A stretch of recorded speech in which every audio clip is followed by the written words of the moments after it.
The Terror by Arthur Machen. Chapter 1. The Coming of the Terror. After 2 years, we are turning once more to the morning's news with a sense of appetite and glad expectation. There were thrills at the beginning of the war. The thrill of horror and of a doom that seemed at once incredible and certain. This was when Namur fell and the German host swelled like a flood over the French fields and drew very near to the walls of Paris. Then we felt the thrill of exultation when the good news came that the awful tide had been turned back, that Paris and the world were safe, for a while at all events. Then for days we hoped for more news as good as this or better. Has Von Kluck been surrendered? Not today, but perhaps it will be surrendered tomorrow. But the days became weeks, the weeks drew out to months. The battle in the west seemed frozen. Now and again things were done that seemed hopeful, with promise of events still better. But Neuve-Chapelle and Loos dwindled into disappointments as the tale was told fully. The lines in the west remained, for all practical purposes of victory, immobile. Nothing seemed to happen. There was nothing to read save the record of operations that were clearly trifling and insignificant. People speculated as to the reason of this inaction. The hopeful said that Joffre had a plan, that he was nibbling. Others declared that we were short of munitions. Others again that the new levies were not yet ripe for battle. So the months went by, and almost 2 years of war had been completed before the motionless English line began to stir and quiver as if it awoke from a long sleep, and began to roll onward, overwhelming the enemy. The secret of the long inaction of the British armies has been well kept. On the one hand, it was rigorously protected by the censorship, which severe, and sometimes severe to the point of absurdity, the captains and the Depart, for instance, became in this particular matter ferocious. As soon as the real significance of that which was happening, or beginning to happen, was perceived by the authorities, an underlined circular was issued to the newspaper proprietor of Great Britain and Ireland. It warned each proprietor that he might impart the contents of this circular to one other person only, such person being the responsible editor of his paper, who was to keep the communication secret under the severest penalties. The circular forbade any mention of certain events that had taken place, that might take place. It forbade any kind of allusion to these events or any hint of their existence, or of the possibility of their existence, not only in the press, but in any form whatever. The subject was not to be alluded to in conversation. It was not to be hinted at, however obscurely, in letters. The very existence of the circular, its subject apart, was to be a dead secret. These measures were successful. A wealthy newspaper proprietor of the north, warmed a little at the end of the Throwster's Feast, which was held as usual, it will be remembered, ventured to say to the man next to him, how awful it would be, wouldn't it, if... His words were repeated as proof, one regrets to say, that it was time for old Arnold to pull himself together, and he was fined £1,000. Then there was the case of an obscure weekly paper published in the county town of an agricultural district in Wales. The Melrose Observer, we would call it. It was issued from a stationer's back premises and filled its 4 pages with accounts of local flower shows, fancy fairs at vicarages, reports of parish councils, and rare bathing fatalities. It also issued a visitors' list, which has been known to contain 6 names. This enlightened organ printed a paragraph which nobody noticed, which was very like paragraphs that small country newspapers have long been in the habit of printing, which could hardly give so much as a hint to anyone, that is, who was not fully instructed in the secret. As a matter of fact, this piece of intelligence got into the paper because the proprietor, who was also the editor, incautiously left the last processes of this particular issue to the staff. He was the Lord High Everything Else of the establishment, and the Star put in a bit of gossip he had heard in the market to fill up 2 inches on the back page. But the result was that the mayoral's observer ceased to appear, owing to untoward circumstances, as the proprietor said, and he would say no more, that is, by way of explanation, but a great deal more by way of execration of damned prying busybodies. Now a censorship that is sufficiently minute and utterly remorseless can do amazing things in the way of hiding what it wants to hide. Before the war, one would have thought otherwise. One would have said that, censor or no censor, the fact of the murder at X or the fact of the bank robbery at Y would certainly become known, if not through the press, at all events through rumour and the passage of the news from mouth to mouth. And this would be true of England 300 years ago, and of savage tribelands of today. But we have grown of late to such a preference for the printed word and such a reliance on it that the old faculty of disseminating news by word of mouth has become atrophied. Forbid the press to mention the fact that Jones has been murdered, and it is marvellous how few people will hear of it, and of those who hear, how few will credit the story that they have heard. You meet a man in the train who remarks that he has been told something about a murder in Southwark. There is all the difference in the world between the impression you receive from such a chance communication and that given by half a dozen lines of print with name, and street and date, and all the facts of the case. People in trains repeat all sorts of tales, many of them false. Newspapers do not print accounts of murders that have not been committed. Then another consideration that has made for secrecy. I may have seemed to say that the old office of rumour no longer exists. I shall be reminded of the strange legend of the Russians and the mythology of the angels of Mons. But let me point out, in the first place, that both these absurdities depended on the papers for their wide dissemination. If there had been no newspapers or magazines, Russians and angels would have made but a brief, vague appearance of the most shadowy kind. A few would have heard of them, fewer still would have believed in them. They would have been gossiped about for a bare week or two, and so they would have vanished away. And then again, the very fact of these vain rumours and fantastic tales having been so widely believed for a time was fatal to the credit of any stray mutterings that may have got abroad. People had been taken in twice. They had seen how grave persons, men of credit, had preached and lectured about the shining forms that had saved the British Army at Mons, and had testified to the trains packed with grey-coated Muscovites rushing through the land at dead of night, and now there was a hint of something more amazing than either of the discredited legends.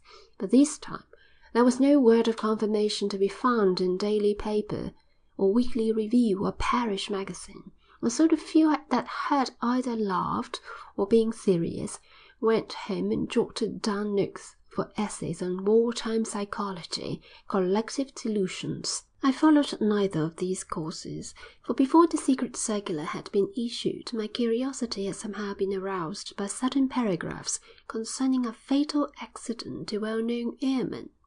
The propeller of the airplane had been shattered, apparently by collision with a flight of pigeons. The blades had been broken, and the machine had fallen like lead to the earth. And soon after, as in this account, I heard of some very odd circumstances relating to an explosion in a great munition factory in the Midlands. I thought I saw the possibility of a connection between two very different events. It has been pointed out to me by friends who have been good enough to read this record that certain phrases I have used may give the impression that I ascribe all the delays of the war on the Western Front to the extraordinary circumstances which occasioned the issue of the secret circular. Of course this is not the case. There were many reasons for the immobility of our lines from October 1914 to July 1916. These causes have been evident enough and have been openly discussed and deplored, but behind them was something of infinitely greater moment. We lacked men. But men were pouring into the new army. We were short of shells, but when the shortage was proclaimed, the nation set itself to mend this matter with all its energy. We could undertake to supply the defects of our army both in men and munitions, if the new and incredible danger could be overcome. It has been overcome, rather perhaps it has ceased to exist, and the secret may now be told. I have said my attention was attracted by an account of the death of a well-known airman. I have not the habit of preserving cuttings, I am sorry to say, so that I cannot be precise as to the date of this event. To the best of my belief it was either towards the end of May or the beginning of June 1915. The newspaper paragraph announcing the death of Flight Lieutenant Weston Reynolds was brief enough: accidents and fatal accidents. To the men who were storming the air for us are, unfortunately, by no means so rare as to demand an elaborated notice. But the manner in which Weston Reynolds met his death struck me as extraordinary, inasmuch as it revealed a new danger in the element that we have lately conquered. He was brought down, as I said, by a flight of birds, of pigeons, as appeared by what was found on the blood-stained and shattered blades of the propeller. An eyewitness of the accident, a fellow officer, described how Weston Reynolds set out from the aerodrome on a fine afternoon, there being hardly any wind. He was going to France. He had made the journey to and fro half a dozen times or more, and felt perfectly secure and at ease. Weston rose to a great height at once, and we could scarcely see the machine. I was turning to go when one of the fellows called out, "I say, what's this?" He pointed up, and we saw what looked like a black cloud coming from the south at a tremendous rate. I saw at once it wasn't a cloud. It came with a swirl and a rush quite different from any cloud I've ever seen. But for a second I couldn't make out exactly what it was. It altered its shape and turned into a great crescent, and wheeled and veered about as if it was looking for something. The man who had called out had got his glasses and was staring for all he was worth. Then he shouted that it was a tremendous flight of birds, thousands of them. They went on wheeling and beating about high up in the air, and we were watching them, thinking it was interesting, but not supposing that they would make any difference to Wester, who was just about out of sight. His machine was just a speck. Then the two arms of the crescent drew in as quick as lightning, and these thousands of birds shot in a solid mass right up there across the sky and flew away somewhere about north by west. Then Haney, the man with the glasses, called out, "He's down," and started running, and I went after him. We got a car, and as we were going along Haney told me that he'd seen the machine drop dead, as if it came out of that cloud of birds. He thought then that they must have mucked up the propeller somehow. That turned out to be the case. We found the propeller blades all broken and covered with blood and pigeon feathers, and carcasses of the birds had got wedged in between the blades and were sticking to them. This was the story that the young airman told one evening in a small company. He did not speak in confidence, so I have no hesitation in reproducing what he said. Naturally, I did not take a verbatim note of his conversation, but I have something of a knack of remembering talk that interests me, and I think my reproduction is very near to the tale that I heard. And let it be noted that the flying man told his story without any sense or indication of a sense that the incredible, or all but the incredible, had happened. So far as he knew, he said, it was the first accident of the kind. Airmen in France had been bothered once or twice by birds. He thought they were eagles, flying viciously at them. But poor old Wester had been the first man to come up against a flight of some thousands of pigeons.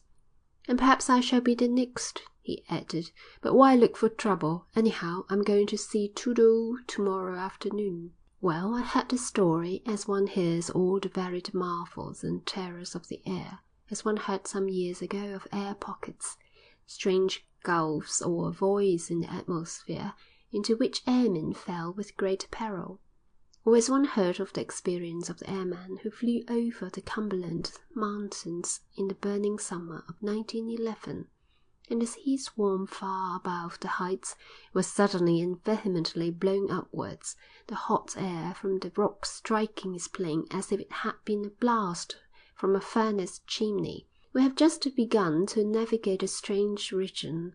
We must expect to encounter strange adventures, strange perils. And here a new chapter in the chronicles of these perils and adventures had been opened by the death of Weston Reynolds. No doubt invention and contrivance would presently hit on some way of countering the new danger. It was, I think, about a week or 10 days after the airman's death that my business called me to a northern town, the name of which, perhaps, had better remain unknown. My mission was to inquire into certain charges of extravagance which had been laid against the working people, that is, the munition workers of this especial town. It was said that the men who used to earn £2 10s. A week were now getting from £7 to £8, that bits of girls were being paid £2 instead of 7 or 8 shillings, and that, in consequence, there was an orgy of foolish extravagance. The girls, I was told, were eating chocolates at 4, 5 and 6 shillings a pound. The women were ordering £30 pianos which they couldn't play, and the men bought gold chains at 10 and 20 guineas apiece. I dived into the town in question and found, as usual, that there was a mixture of truth and exaggeration in the stories that I had heard. Gramophones, for example. They cannot be called in strictness necessaries, but they were undoubtedly finding a ready sale, even in the more expensive brands, and I thought that there were a great many very spick and span perambulators to be seen on the pavement, smart perambulators, painted in tender shades of colour and expensively fitted. And how can you be surprised if people will have a bit of a fling? A worker said to me, "We are seeing money for the first time in our lives, and it's bright, and we work hard for it, and we risk our lives to get it. You've heard of explosion yonder?" He mentioned certain works on the outskirts of the town. Of course, neither the name of the works nor of the town had been printed. There had been a brief notice of explosion at munition works in the northern district, many fatalities. The working man told me about it and added some dreadful details. They wouldn't let their folks see the bodies, screwed them up in coffins as they found them in shop. The gas had done it. Turned their faces black, you mean? Nay, they were all as if they had been bitten to pieces. This was a strange gas. I asked the man in the northern town all sorts of questions about the extraordinary explosion of which he had spoken to me, but he had very little more to say. As I have noted already, secrets that may not be printed are often deeply kept. Last summer, there were very few people outside high official circles who knew anything about the tanks, of which we have all been talking lately, though these strange instruments of war were being exercised and tested in a park not far from London. So the man who told me of the explosion in the munition factory was most likely genuine in his profession that he knew nothing more of the disaster. I found out that he was a smelter employed at a furnace on the other side of the town to the ruined factory. He didn't know even what they had been making there, some very dangerous high explosive, he supposed. His information was really nothing more than a bit of gruesome gossip, which he had heard probably at third or fourth or fifth hand.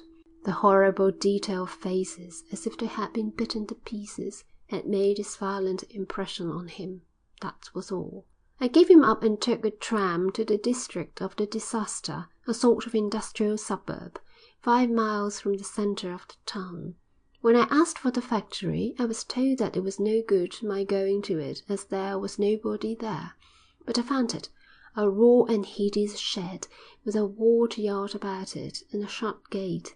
I looked for signs of destruction, but there was nothing.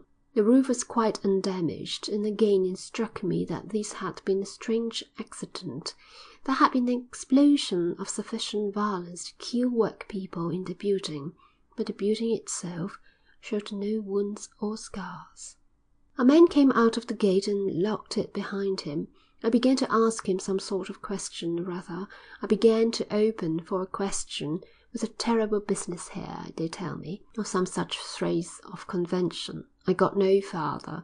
The man asked me if I saw a policeman walking down the street. I said I did, and I was given the choice of getting about my business forthwith or of being instantly given in charge as a spy. "Thou'dst better be gone and quick about it," was, I think, his final advice, and I took it. Well, I had come literally up against a brick wall.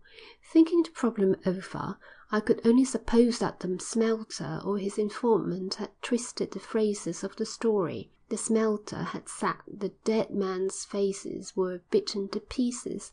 This might be an unconscious perversion of eaten away. That phrase might describe well enough the effect of strong acids. And for all I knew of the processes of munition making, such acids might be used and might explode with horrible results in some perilous stage of their admixture. It was a day or two later that the accident to the airman, Weston Reynolds, came into my mind. For one of those instants which are far shorter than any measure of time, there flashed out the possibility of a link between the two disasters. But here was a wild impossibility, and I drove it away. And yet I think that the thought, mad as it seemed, never left me. It was the secret light that at last guided me through a sombre grove of enigmas. It was about this time, so far as the date can be fixed, that the whole district, one might say a whole county, was visited by a series of extraordinary and terrible calamities, which were the more terrible inasmuch as they continued for some time to be inscrutable mysteries. It is, indeed, doubtful whether these awful events do not still remain mysteries to many of those concerned, for before the inhabitants of this part of the country had time to join one link of evidence to another, the circular was issued, and thenceforth no one knew how to distinguish undoubted facts from wild and extravagant surmise. The district in question is in the far west of Wales. I shall call it, for convenience, Meirion. In it there is one seaside town of some repute with holiday makers for 5 or 6 weeks in the summer, and dotted about the county there are 3 or 4 small old towns that seem drooping in a slow decay, sleepy and grey with age and forgetfulness. They remind me of what I have read of towns in the west of Ireland. Grass grows between the uneven stones of the pavements, the signs above the shop windows decline. Half the letters of these signs are missing. Here and there a house has been pulled down, or has been allowed to slide into ruin, and wild greenery springs up through the fallen stones, and there is silence in all the streets. And it is to be noted, these are not places that were once magnificent. The Celts have never had the art of building, and so far as I can see, such towns as Towyn and Mathol, Teveld and Mayros must have been always much as they are now, clusters of poorish, meanly built houses, ill-kept and down at heel. And these few towns are thinly scattered over a wild country where north is divided from south by a wilder mountain range. One of these places is 16 miles from any station. The others are doubtfully and deviously connected by single-line railways served by rare trains that pause and stagger and hesitate on their slow journey up mountain passes, or stop for half an hour or more at lonely sheds called stations, situated in the midst of desolate marshes. A few years ago I travelled with an Irishman on one of these queer lines, and he looked to right and saw the bog with its yellow and blue grasses and stagnant pools, and he looked to left and saw a ragged hillside, set with grey stone walls.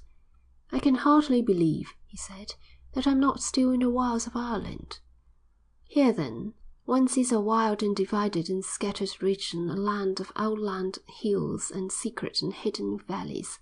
I know white farms on this coast which must be separate by 2 hours of hard, rough walking from any other habitation, which are invisible from any other house, and inland again, the farms are often ringed about by thick rows of ash, planted by men of old days to shelter their roof trees from rude winds of the mountain and stormy winds of the sea, so that these places, too, are hidden away, to be surmised only by the wood smoke that rises from the green surrounding leaves.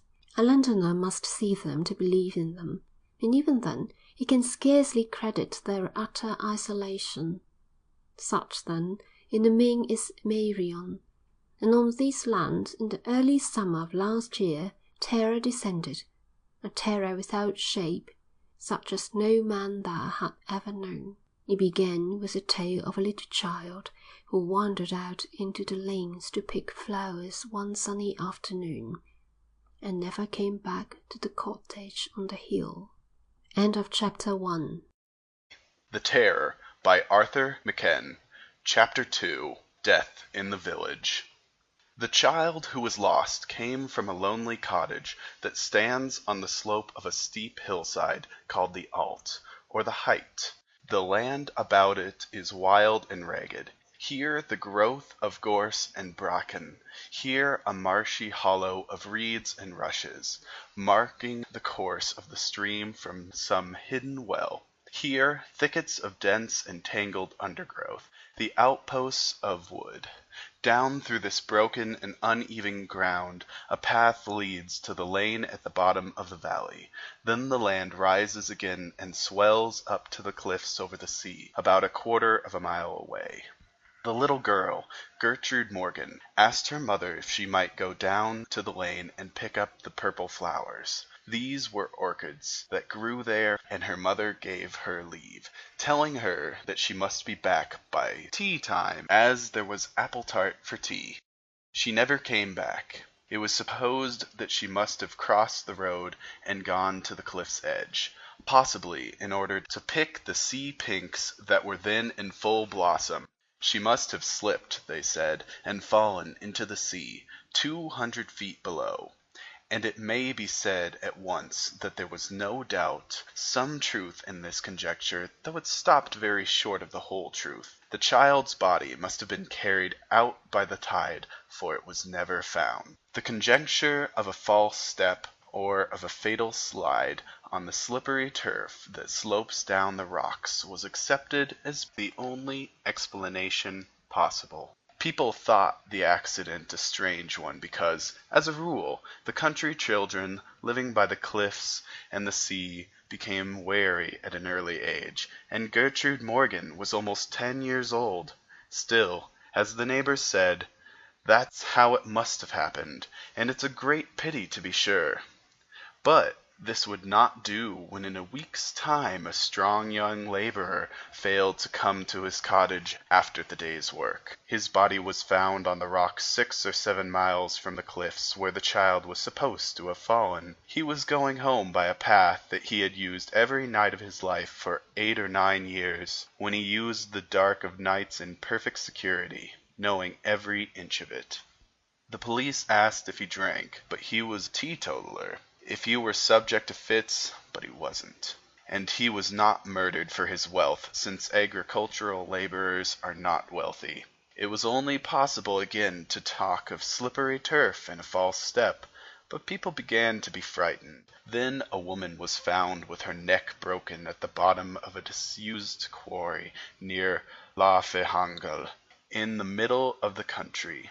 The false step theory was eliminated here, for the quarry was guarded with a natural hedge of gorse bushes. One would have to struggle to fight through sharp thorns to destruction in such a place as this. And, indeed, the gorse bushes were broken, as if some one had rushed furiously through them, just above the place where the woman's body was found. And this was strange. There was a dead sheep lying beside her in the pit, as if the woman and the sheep together had been chased over the brim of the quarry. But chased by whom, or by what? And then there was a new form of terror. This was in the region of the marshes under the mountain. A man and his son, a lad 14 or 15, set out early one morning to work and never reached the farm where they were bound. Their way skirted the marsh, but it was broad, firm, and well metalled, and it had been raised about 2 feet over the bog. But when search was made in the evening of the same day, Phillips and his son were found dead in the marsh, covered with black slime and pondweed. and they lay some 10 yards from the path, which it would seem they must have left deliberately. It was useless, of course, to look for tracks in the black ooze, for if one threw a big stone into it a few seconds removed all marks of the disturbance. The men who found the 2 bodies beat about the verges and purlieus of the marsh in hope of finding some trace of the murderers. They went to and fro over the rising ground where the black cattle were grazing. They searched the alder thickets by the brook, but they discovered nothing. Most horrible of all these horrors, perhaps, was the affair of the highway, a lonely and unfrequented by-road that winds for many miles on high and lonely land.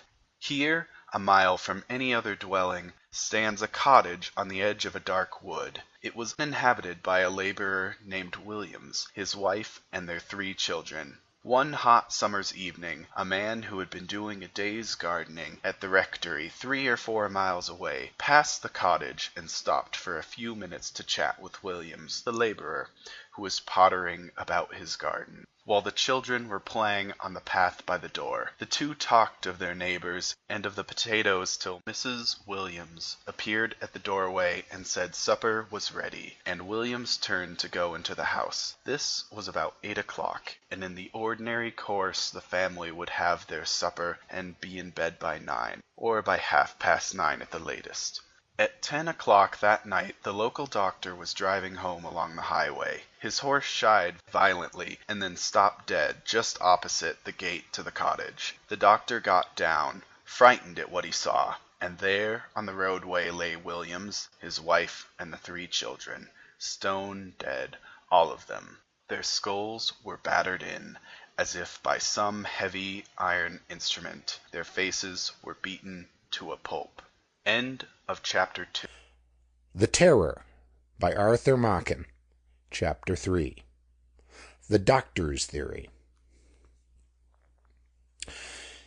It is not easy to make any picture of the horror that lay dark on the hearts of the peoples of Marion. It was no longer possible to believe or to pretend to believe that these men and women and children had met their deaths through strange accidents. The little girl and the young laborer might have slipped and fallen over the cliffs, but the woman who lay dead with the dead sheep at the bottom of the quarry, the 2 men who had been lured into the ooze of the marsh, the family who were found murdered on the highway before their own cottage door, in these cases there could be no room for the supposition of accident. It seemed as if it were impossible to frame any conjecture or outline of conjecture that would account for these hideous and, as it seemed, utterly purposeless crimes. For a time people said that there must be a madman at large, a sort of country variant of Jack the Ripper, some horrible pervert who was possessed by the passion of death, who prowled darkling about that lonely land, hiding in woods and in wild places, always watching and seeking for the victims of his desire. Indeed, Dr. Lewis, who found poor Williams, his wife and children miserably slaughtered on the highway, was convinced at first that the presence of a concealed madman in the countryside offered the only possible solution to the difficulty. I felt sure, he said to me afterwards, that the Williams had been killed by a homicidal maniac. It was the nature of the poor creature's injuries that convinced me that this was the case. Some years ago, 37 or 38 years ago, as a matter of fact, I had something to do with a case which on the face of it had a strong likeness to the highway murder. At that time I had practice at Usk, in Monmouthshire. A whole family living in a cottage by the roadside were murdered one evening. It was called, I think, the Llangibby murder. The cottage was near the village of that name. The murderer was caught in Newport.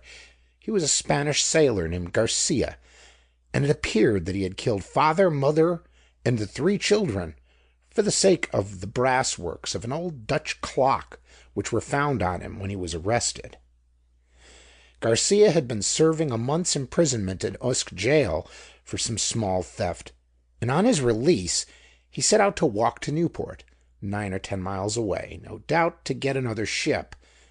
He passed the cottage and saw the man working in his garden. Garcia stabbed him with his sailor's knife. The wife rushed out. He stabbed her. Then he went into the cottage and stabbed the 3 children, tried to set the place on fire, and made off with the clockworks. That looked like the deed of a madman, but Garcia wasn't mad. They hanged him, I may say. He was merely a man of a very low type, a degenerate who hadn't the slightest value for human life. I am not sure, but I think he came from one of the Spanish islands, where the people are said to be degenerates, very likely from too much interbreeding. But my point is that Garcia stabbed to kill, and did kill, with 1 blow in each case. There was no senseless hacking and slashing. Now those poor people on the highway had their heads smashed to pieces by what must have been a storm of blows. Any one of them would have been fatal. But the murderer must have gone on raining blows with his iron hammer on people who were already stone dead. And that sort of thing is the work of a madman, and nothing but a madman. That's how I argue the matter out to myself just after the event. I was utterly wrong, monstrously wrong. But who could have suspected the truth? Thus Dr. Lewis, and I quote him, or the substance of him, as representative of most of the educated opinion of the district at the beginnings of the Terror. People seized on this theory largely because it offered at least the comfort of an explanation. And any explanation, even the poorest, is better than an intolerable and terrible mystery. Besides, Dr. Lewis's theory was plausible. It explained the lack of purpose that seemed to characterize the murders, and yet there were difficulties even from the first. It was hardly possible that a strange madman should be able to keep hidden in a countryside where any stranger is instantly noted and noticed. Sooner or later he would be seen as he prowled along the lanes or across the wild places. Indeed, a drunken, cheerful, and altogether harmless tramp was arrested by a farmer and his man in the act of sleeping off beer under a hedge, but the vagrant was able to prove complete and undoubted alibis and was soon allowed to go on his wandering way. Then another theory, or rather a variant of Dr. Lewis's theory, was started. This was to the effect that the person responsible for the outrages was indeed a madman, but a madman only at intervals. It was one of the members of the Porth Club, a certain Mr. Remnant, who was supposed to have originated this more subtle explanation. Mr. Remnant was a middle-aged man who, having nothing particular to do, read a great many books by way of conquering the hours. He talked to the club, doctors, retired colonels, parsons, lawyers, about personality, quoted various psychological textbooks in support of his contention that personality was sometimes fluid and unstable, went back to Dr. Jekyll and Mr. Hyde as good evidence of this proposition, and laid stress on Dr. Jekyll's speculation that the human soul, so far from being one and indivisible, might possibly turn out to be a mere polity, a state in which dwelt many strange and incongruous citizens, whose characters were not merely unknown, but altogether unsurmised by that form of consciousness which so rashly assumed that it was not only the president of the republic, but also its sole citizen. The long and the short of it is, Mr. Remnant concluded, that any one of us may be the murderer, though he hasn't the faintest notion of the fact. Take Llewellyn there. Mr. Payne Llewellyn was an elderly lawyer, a rural Tulkinghorn. He was the hereditary solicitor to the Morgans of Pentwyn. This does not sound anything tremendous to the Saxons of London, but the style is far more than noble to the Celts of West Wales. It is immemorial.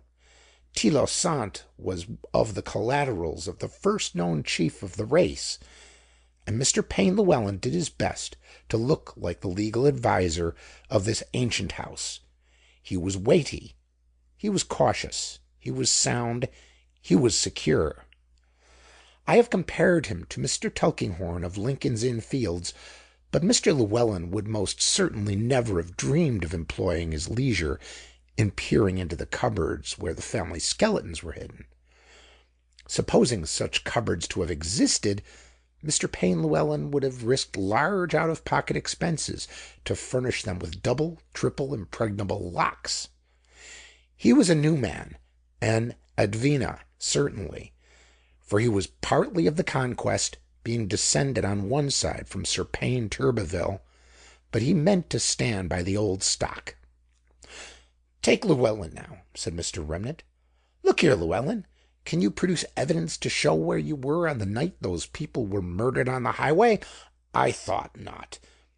Mr. Llewellyn, an elderly man, as I have said, hesitated before speaking. "I thought not," Remnant went on. "Now I say that it is perfectly possible that Llewellyn may be dealing death throughout Meirion, although in his present personality he may not have the faintest suspicion that there is another Llewellyn within him, a Llewellyn who follows murder as a fine art." Mr. Payne Llewellyn did not at all relish Mr. Remnant's suggestion that he might well be a secret murderer, ravening for blood, remorseless as a wild beast. He thought the phrase about his following murder as a fine art was both nonsensical and in the worst taste, and his opinion was not changed when Remnant pointed out that it was used by De Quincey in the title of one of his most famous essays. "If you had allowed me to speak," he said with some coldness of manner, "I would have told you that on Tuesday last, the night on which those unfortunate people were murdered on the highway, I was staying at the Angel Hotel, Cardiff. I had business in Cardiff, and I was detained till Wednesday afternoon." Having given this satisfactory alibi, Mr. Payne Llewellyn left the club, and did not go near it for the rest of the week. Remnant explained to those who stayed in the smoking-room that, of course, he had merely used Mr. Llewellyn as a concrete example of his theory, which, he persisted, had the support of a considerable body of evidence. "There are several cases of double personality on record," he declared, "and I say again that it is quite possible that these murders may have been committed by one of us in his secondary personality. Why, I may be the murderer in my Remnant B state, though Remnant A knows nothing whatever about it, and is perfectly convinced that he could not kill a fowl, much less a whole family. Isn't it so, Lewis?" Dr. Lewis said it was so in theory, but he thought not in fact. "Most of the cases of double or multiple personalities that have been investigated," he said, "have been in connection with the very dubious experiments of hypnotism, or the still more dubious experiments of spiritualism. All that sort of thing, in my opinion, is like tinkering with the works of a clock. Amateur tinkering, I mean. You fumble about with the wheels and cogs and bits of mechanism that you don't really know anything about, and then you find your clock going backwards or striking 2:40 at tea time. And I believe it's just the same thing with these psychical research experiments. The secondary personality is very likely the result of the tinkering and fumbling with a very delicate apparatus that we know nothing about. Mind, I can't say that it's impossible for one of us to be the highway murderer in this B state, as Remnant puts it, but I think it's extremely improbable. Probability is the guide of life, you know, Remnant," said Dr. Lewis, smiling at that gentleman as if to say that he had also done a little reading in his day. "And it follows, therefore, that improbability is also the guide of life. When you get a very high degree of probability, that is, you are justified in taking it as a certainty, and on the other hand, if a supposition is highly improbable, you are justified in treating it as an impossible one, that is, in 999 cases out of 1,000. "How about the 1,000th case?" said Remnant. "Supposing these extraordinary crimes constitute the 1,000th case?" The doctor smiled and shrugged his shoulders, being tired of the subject. but for some little time highly respectable members of Porth society would look suspiciously at one another, wondering whether, after all, there mightn't be something in it. However, both Mr. Remnant's somewhat crazy theory and Dr. Lewis's plausible theory became untenable when two more victims of an awful and mysterious death were offered up in sacrifice. For a man was found dead in the Llanfihangel quarry where the woman had been discovered, and on the same day a girl of 15 was found broken on the jagged rocks under the cliffs near Porth. Now it appeared that these two deaths must have occurred at about the same time, within an hour of one another certainly, and the distance between the quarry and the cliffs by Black Rock is certainly 20 miles. A motor could do it, one man said. But it was pointed out that there was no high road between the two places. Indeed, it might be said that there was no road at all between them. There was a network of deep, narrow, and tortuous lands that wandered into one another at all manner of queer angles for, say, 17 miles. This in the middle, as it were, between Black Rock and the quarry at Llanfihangel. But to get to the high road at the cliffs, one had to take the path that went through 2 miles of fields, and the quarry lay a mile away from the nearest by-road in the midst of gorse and bracken and broken land. And finally there was no track of motor car or motor bicycle in the lanes which must have been followed to pass from one place to the other. "What about an airplane, then?" said the man of the motor car theory. Well, there was certainly an aerodrome not far from one of the two places of death, but somehow nobody believed that the flying corps harbored a homicidal maniac. It seemed clear, therefore, that there must be more than one person concerned in the terror of Marion, and Dr. Lewis himself abandoned his own theory. "As I said to Remnant at the club," he remarked, "improbability is the guide of life. I can't believe that there are a pack of madmen, or even 2 madmen at large in the country. I give it up." And now a fresh circumstance or set of circumstances became manifest to confound judgment and to awaken new and wild surmises. For at about this time people realized that none of the dreadful events that were happening all about them was so much as mentioned in the press. I have already spoken of the fate of the Meiros Observer. This paper was suppressed by the authorities because it had inserted a brief paragraph about some person who had been found dead under mysterious circumstances. I think that paragraph referred to the first death of Llanfihangel quarry. Thenceforth horror followed on horror, but no word was printed in any of the local journals. The curious went to the newspaper offices, there were 2 left in the county, but found nothing save a firm refusal to discuss the matter. And the Cardiff papers were drawn and found blank. And the London press was apparently ignorant of the fact that crimes that had no parallel were terrorizing a whole countryside. Everybody wondered what could have happened. What was happening? And then it was whispered that the coroner would allow no inquiry to be made as to these deaths of darkness. "In consequence of instructions received from the Home Office," one coroner was understood to have said, "I have to tell the jury that their business will be to hear the medical evidence and to bring in a verdict immediately in accordance with that evidence. I shall disallow all questions."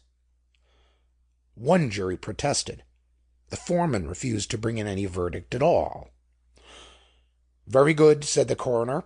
"Then I beg to inform you, Mr. Foreman and gentlemen of the jury, that under the Defence of the Realm Act I have power to supersede your functions, and to enter a verdict according to the evidence which has been laid before the court, as if it had been the verdict of you all." The foreman and jury collapsed and accepted what they could not avoid. But the rumors that got abroad of all this, added to the known fact that the terror was ignored in the press, no doubt by official command, increased the panic that was now arising and gave it a new direction. Clearly, people reasoned, these government restrictions and prohibitions could only refer to the war, to some great danger in connection with the war, and that being so, it followed that the outrages which must be kept so secret were the work of the enemy, that is, of concealed German agents. End of Chapter 3. The Terror, by Arthur Machen. Chapter 4. The Spread of the Terror. It is time, I think, for me to make one point clear. I began this history with certain references to an extraordinary accident to an airman whose machine fell to the ground after collision with a huge flock of pigeons, and then to an explosion in a northern munitions factory, an explosion, as I noted, of a very singular kind. Then I deserted the neighbourhood of London and the northern district, and dwelt on a mysterious and terrible series of events which occurred in the summer of 1915 in a Welsh county, which I have named, for convenience, Marion. Well, let it be understood at once that all this detail that I have given about the occurrences in Marion does not imply that the county in the far west was alone or especially afflicted by the terror that was over the land. They tell me that in the villages about Dartmoor, the stout Devonshire hearts sank as men's hearts used to sink in the time of plague and pestilence. There was horror, too, about the Norfolk Broads, and far up by Perth no one would venture on the path that leads by Scone to the wooded heights above the Tay. And in the industrial districts I met a man by chance one day in an odd London corner, who spoke with horror of what a friend had told him. "Ask no questions, Ned," he says to me, "but I tell you, I was in Barnington t'other day, and I met a pal who'd seen 300 coffins going out of a works not far from there, and then the ship that hovered outside the mouth of the Thames with all sails set, and beat to and fro in the wind, and never answered any hail, and showed no light. The forts shot at her and brought down one of the masts, but she went suddenly about with a change of wind under what sail still stood, and then veered down channel, and drove ashore at last on the sandbanks and pine woods of Arcachon, and not a man alive on her, but only rattling heaps of bones. That last voyage of the Semiramis would be something horribly worth telling, but I only heard it at a distance as a yarn, and only believed it because it squared with other things that I knew for certain. This, then, is my point. I have written of the terror as it fell on Marion, simply because I have had opportunities of getting close there to what really happened.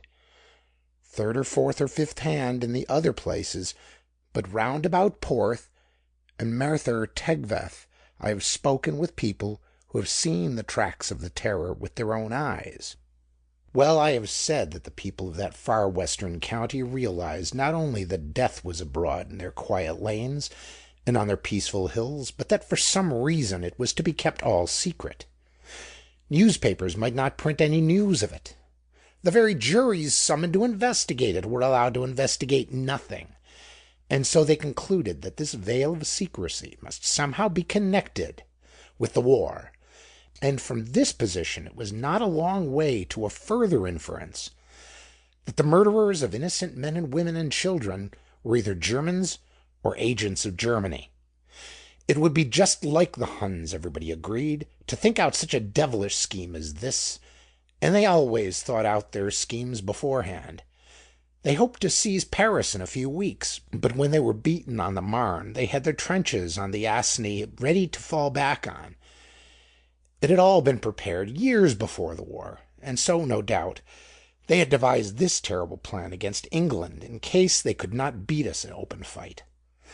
There were people ready, very likely all over the country, who were prepared to murder and destroy everywhere as soon as they got the word. In this way the Germans intended to sow terror throughout England and fill our hearts with panic and dismay, hoping so to weaken their enemy at home, that he would lose all heart over the war abroad. It was the Zeppelin notion in another form. They were committing these horrible and mysterious outrages, thinking that we should be frightened out of our wits. It all seemed plausible enough. Germany had by this time perpetrated so many horrors, and had so excelled in devilish ingenuities, that no abomination seemed too abominable to be probable, or too ingeniously wicked to be beyond the tortuous malice of the Hun. But then came the questions as to who the agents of this terrible design were, as to where they lived, as to how they contrived to move unseen from field to field, from lane to lane.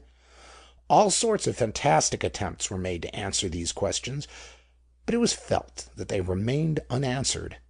Some suggested that the murderers landed from submarines, or flew from hiding places on the west coast of Ireland, coming and going by night. But there were seen to be flagrant impossibilities in both these suggestions. Everybody agreed that the evil work was no doubt the work of Germany, but nobody could begin to guess how it was done. Somebody at the club asked Remnant for his theory. "My theory," said that ingenious person, "is that human progress is simply a long march from one inconceivable to another. Look at that airship of ours that came over Porth yesterday. 10 years ago that would have been an inconceivable sight. Take the steam engine, stake printing, take the theory of gravitation. They were all inconceivable till somebody thought of them. So it is, no doubt, with this infernal dodgery that we're talking about. The Huns have found it out, and we haven't. And there you are. We can't conceive how these poor people have been murdered because the method's inconceivable to us." The club listened with some awe to this high argument. After Remnant had gone, one member said, "Wonderful man, that." "Yes," said Dr. Lewis. He was asked whether he knew something, and his reply really amounted to, "No, I don't. But I have never heard it better put." It was, I suppose, at about this time, when the people were puzzling their heads as to the secret methods used by the Germans or their agents to accomplish their crimes, that a very singular circumstance became known to a few of the Porth people. It related to the murder of the Williams family on the highway in front of their cottage door. I do not know that I have made it plain that the old Roman road called the highway follows the course of a long steep hill that goes steadily westward till it slants down and droops towards the sea. On either side of the road the ground falls away, here into deep shadowy woods, here to high pastures, now and again into a field of corn, but for the most part into the wild and broken land that is characteristic of Arfon. The fields are long and narrow, stretching up the steep hillside. They fall into sudden dips and hollows. A well springs up in the midst of one, and a grove of ash and thorn bends over it, shading it, and beneath it the ground is thick with reeds and rushes. And then may come on either side of such a field territories glistening with the deep growth of bracken, and rough with gorse, and rugged with thickets of blackthorn, green-like and hanging strangely from the branches. Such are the lands on either side of the highway.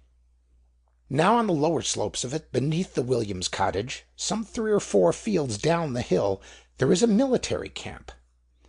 The place has been used as a camp for many years, and lately the site has been extended and huts have been erected. But a considerable number of the men were under canvas here in the summer of 1915. On the night of the highway murder, this camp, as it appeared afterwards, was the scene of the extraordinary panic of the horses. A good many men in the camp were asleep in their tents soon after 9:30, when the last post was sounded. They woke up in panic. There was a thundering sound on the steep hillside above them, and down upon the tents came 6 horses, mad with fright, trampling the canvas, trampling the men, bruising dozens of them, and killing too. Everything was in wild confusion, men groaning and screaming in the darkness, struggling with the canvas and the twisted ropes, shouting out, some of them, raw lads enough, that the Germans had landed, others wiping the blood from their eyes, a few roused suddenly from heavy sleep, hitting out at one another, officers coming up at the double, roaring out orders to the sergeants, a party of soldiers who were just returning to camp from the village, seized with fright at what they could scarcely see or distinguish, at the wildness of the shouting and cursing and groaning that they could not understand, bolting out of the camp again, and racing for their lives back to the village. Everything in the maddest confusion of wild disorder. Some of the men had seen the horses galloping down the hill as if terror itself was driving them. They scattered off into the darkness, and somehow or another found their way back in the night to their pasture above the camp. They were grazing there peacefully in the morning, and the only sign of the panic of the night before was the mud they had scattered all over themselves as they pelted through a patch of wet ground. The farmer said they were as quiet a lot as any in Marion. He could make nothing of it. Indeed, he said, I believe they must have seen the devil himself to be in such a fright as that to save the people. Now all this was kept as quiet as might be at the time when it happened. It became known to the men of the Porth Club in the days when they were discussing the difficult question of the German outrages, as the murders were commonly called. And this wild stampede of the farm horses was held by some to be evidence of the extraordinary and unheard-of character of the dreadful agency that was at work. One of the members of the club had been told by an officer who was in the camp at the time of the panic that the horses that came charging down were in a perfect fury of fright, that he had never seen horses in such a state, and so there was endless speculation as to the nature of the sight or the sound that had driven half a dozen quiet beasts into raging madness. Then in the middle of this talk, 2 or 3 other incidences, quite as odd and incomprehensible, came to be known, borne on chance trickles of gossip that came into the towns from outland farms, or were carried by cottagers tramping into Porth on market day with a fowl or two and eggs and garden stuff, scraps and fragments of talk gathered by servants from the country folk and repeated to their mistresses. And in such ways it came out that up at Place Neuwied there had been a terrible business over swarming the bees. They had turned as wild as wasps, and much more savage. They had come about the people who were taking the swarms like a cloud. They settled on one man's face so that you could not see the flesh for the bees crawling all over it, and they had stung him so badly that the doctor did not know whether he would get over it. And they had chased a girl who had come out to see the swarming, and settled on her and stung her to death. Then they had gone off to a break below the farm and got into a hollow tree there, and it was not safe to go near it, for they would come out at you by day or by night. And much the same thing had happened, it seemed, at 3 or 4 farms and cottages where bees were kept, and there were stories, hardly so clear or so credible, of sheep-dogs, mild and trusted beasts, turning as savage as wolves and injuring the farm boys in a horrible manner. In one case, it was said, with fatal results. It was certainly true that old Mrs. Owen's favourite Brahma Dorking cock had gone mad. She came into Porth one Saturday morning with her face and her neck all bound up and plastered. She had gone out to her bit of a field to feed the poultry the night before, and the bird had flown at her and attacked her most savagely, inflicting some very nasty wounds before she could beat it off. There was a stake handy, lucky for me, she said, and I did beat him and beat him till the life was out of him. But what has come to the world whatever? Now Remnant, the man of theories, was also a man of extreme leisure. It was understood that he had succeeded to ample means when he was quite a young man, and after tasting the savours of the law, as it were, for 6 terms at the board of the Middle Temple, he had decided that it would be senseless to bother himself with passing examinations for a profession which he had not the faintest intention of practising. So he turned a deaf ear to the call of Manger ringing through the Temple courts, and set himself out to potter amiably through the world. He had pottered all over Europe, he had looked at Africa, and had even put his head in a door of the East on a trip which included the Greek Isles and Constantinople. Now, getting into the middle 50s, he had settled at Porth for the sake, as he said, of the Gulf Stream and the fuchsia hedges, and pottered over his books and his theories and the local gossip. He was no more brutal than the general public, which revels in the details of mysterious crime, but it must be said that the terror, black though it was a boon to him. He peered and investigated and poked about with the relish of a man whose life a new zest has been added. He listened attentively to the strange tales of bees and dogs and poultry that came into Porth with the country baskets of butter, rabbits, and green peas, and he evolved at last a most extraordinary theory. Full of this discovery, as he thought it, he went one night to see Dr. Lewis and take his view of the matter. "I want to talk to you," said Remnant to the doctor, "about what I have called provisionally the Z-ray." End of chapter 4. The Terror by Arthur Machen. Chapter 5. The Incident of the Unknown Tree. Dr. Lewis, smiling indulgently and quite prepared for some monstrous piece of theorizing, led Remnant into the room that overlooked the terraced garden and the sea. The doctor's house, though it was only 10 minutes' walk from the centre of the town, seemed remote from all other habitations. The drive to it from the road came through a deep grove of trees and a dense shrubbery. Trees were about the house on either side, mingling with neighbouring groves, and below the garden fell down, terrace by green terrace, to wild growth, a twisted path amongst red rocks, and at last to the yellow sand of a little cove. The room to which the doctor took Remnant looked over these terraces and across the water to the dim boundaries of the bay. It had French windows that were thrown wide open, and the two men sat in the soft light of the lamp.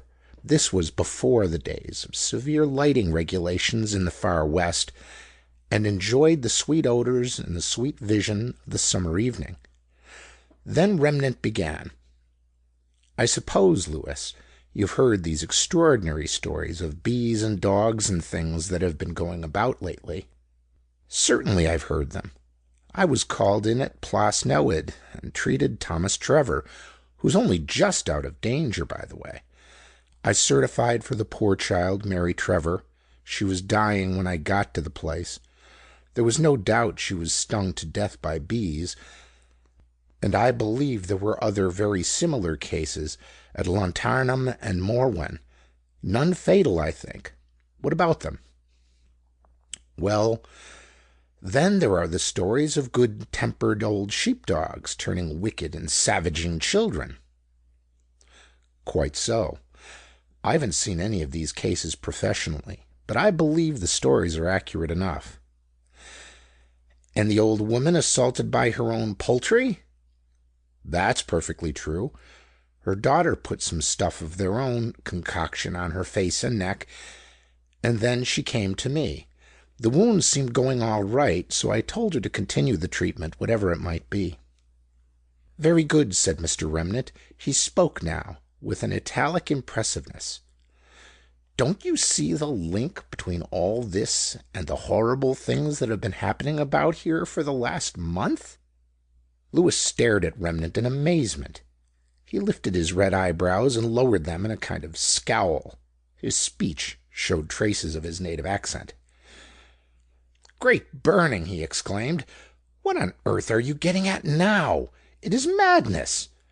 Do you mean to tell me that you think there is some connection between a swarm or two of bees that have turned nasty, a cross dog, and a wicked old barn door cock, and these poor people that have been pitched over the cliffs and hammered to death on the road? There's no sense in it, you know." "I am strongly inclined to believe that there is a great deal of sense in it," replied Remnant with extreme calmness.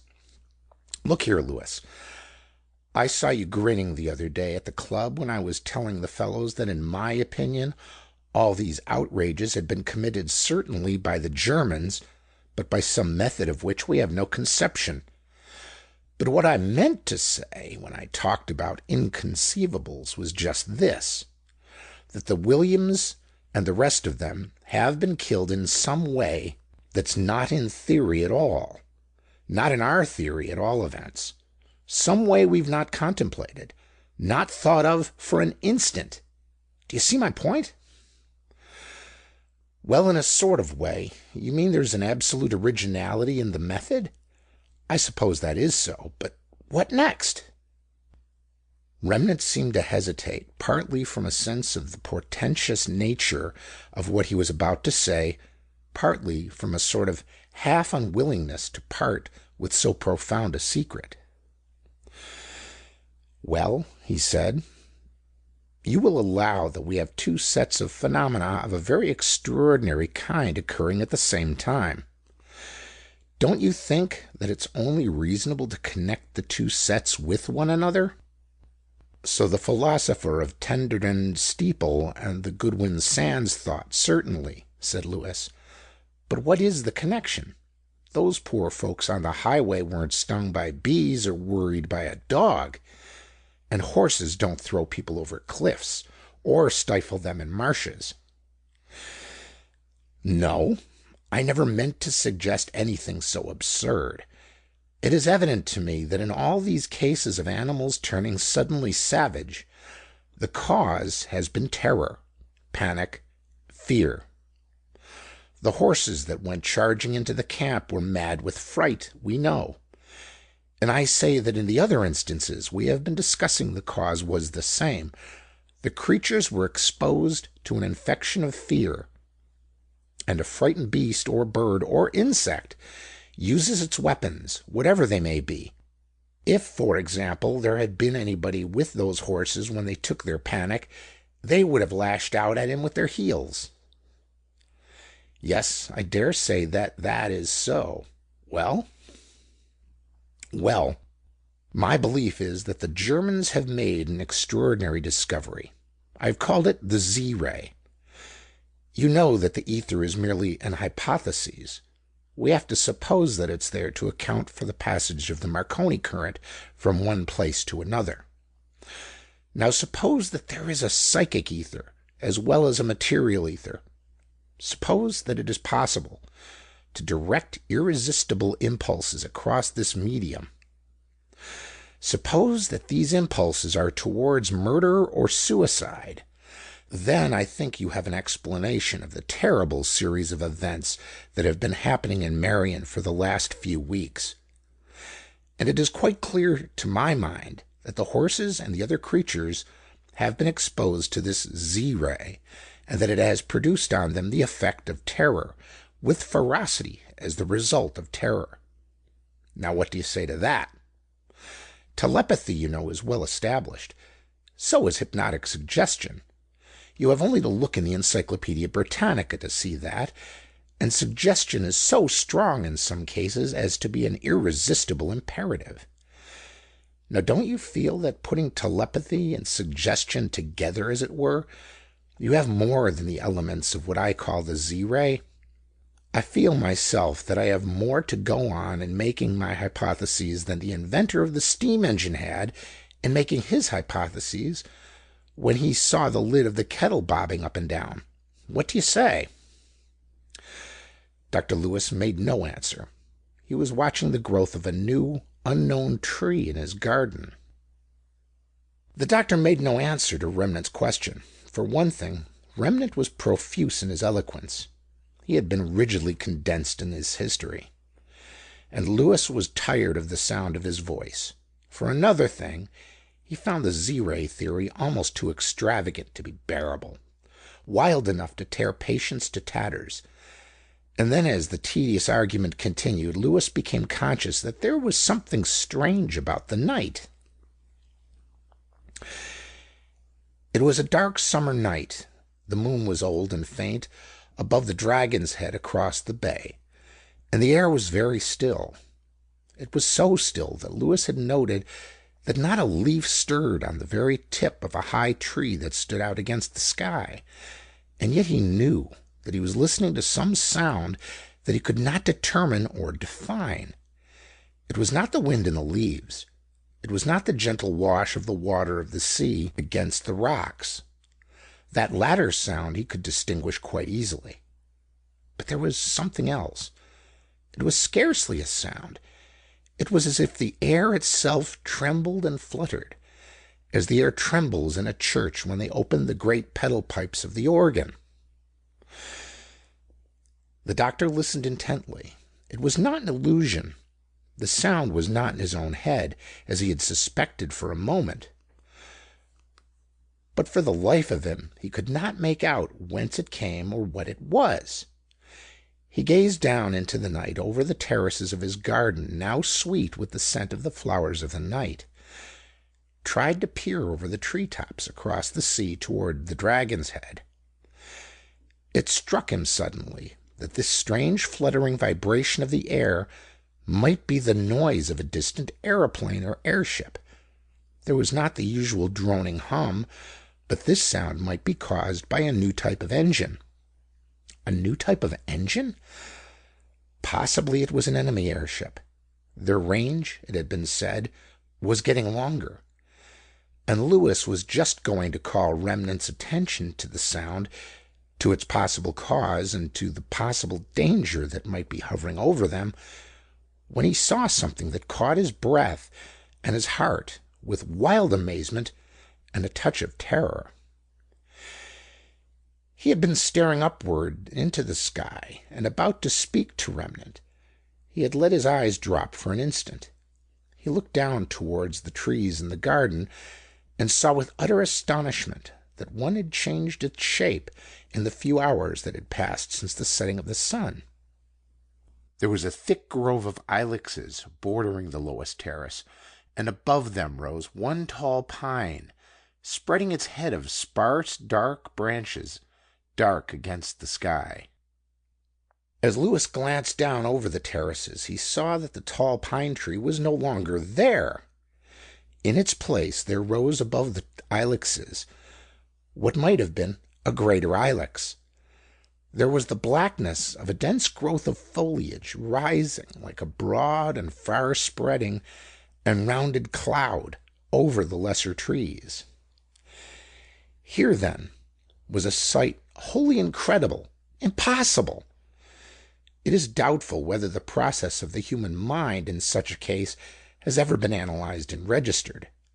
It is doubtful whether it ever can be registered.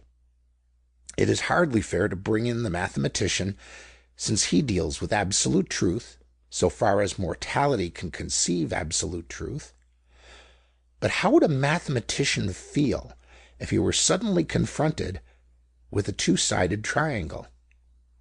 I suppose he would instantly become a raging madman, and Lewis, staring wide-eyed and wild-eyed at a dark and spreading tree which his own experience informed him was not there, felt for an instant that shock which should affront us all when we first realize the intolerable antinomy of Achilles and the tortoise. Common sense tells us that Achilles will flash past the tortoise almost with the speed of the lightning. The inflexible truth of mathematics assures us that till the earth boils and the heavens cease to endure, the tortoise must still be in advance, and thereupon we should, in common decency, go mad. We do not go mad, because by special grace we are certified that, in the final court of appeal, all science is a lie, even the highest science of all, and so we simply grin at Achilles and the tortoise, as we grin at Darwin, deride Huxley, and laugh at Herbert Spencer.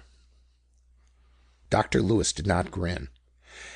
He glared into the dimness of the night at the great spreading tree that he knew could not be there, and as he gazed he saw that what at first appeared the dense blackness of foliage was fretted and starred with wonderful appearances of lights and colors. Afterwards he said to me, "I remember thinking to myself, 'Look here, I am not delirious. My temperature is perfectly normal. I am not drunk. I only had a pint of Graves with my dinner over 3 hours ago. I have not eaten any poisonous fungus. I have not taken Anhelonium lewinii experimentally. So now then, what is happening?' The night had gloomed over. Clouds obscured the faint moon and the misty stars. Lewis rose, with some kind of warning and inhibiting gesture to Remnant, who, he was conscious, was gaping at him in astonishment. He walked to the open French window, and took a pace forward onto the path outside and looked very intently at the dark shape of the tree. Down below the sloping garden, above the washing of the waves, he shaded the light of the lamp behind him by holding his hands on each side of his eyes. The mass of the tree that couldn't be there, stood out against the sky, but not so clearly now that the clouds had rolled up. Its edges, the limits of its leafage, were not so distinct. Lewis thought that he could detect some sort of quivering movement in it, though the air was at a dead calm. It was a night on which one might hold up a lighted match and watch it burn without any wavering or inclination of the flame. "You know," said Lewis, "how a bit of burnt paper will sometimes hang over the coals before it goes up the chimney, and little worms of fire will shoot through it? It was like that. If you should be standing some distance away, just threads and hairs of yellow light I saw, and specks and sparks of fire, and then a twinkling of a ruby no bigger than a pinpoint, and a green wandering in the black, as if an emerald were crawling, and then little veins of deep blue. Woe is me, I said to myself in Welsh, what is all this colour and burning? And then at that very moment there came a thundering rap at the door of the room inside, and there was my man telling me that I was wanted directly up at the Garth, as old Mr. Trevor Williams had been taken very bad. I knew his heart was not worth much, so I had to go off directly, and leave Remnant to make what he could of it all. End of chapter 5.